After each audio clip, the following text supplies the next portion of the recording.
If your Kia Sportage refuses to start, don't panic, because we can narrow down the cause in just a few minutes. Statistically, over 70% of no-start issues on modern SUVs trace back to a weak battery or bad terminal connection. Let us break down the diagnostic steps to get you back on the road safely. Start by checking your battery terminals and ensuring your key fob has enough power to trigger the ignition system.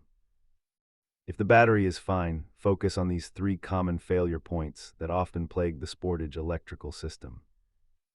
If you hear the engine cranking normally but it won't fire, you are likely looking at a fuel or sensor issue. Always attempt the easy electrical resets first before committing to a costly trip to the mechanic.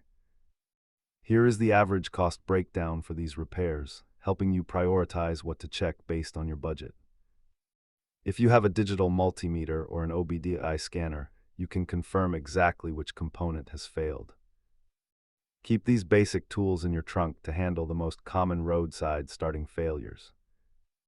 Remember that safety is paramount, so always disconnect the negative battery terminal before touching any starter wiring or fuses. If these steps didn't solve your issue, it is time to have a professional inspect your wiring harness.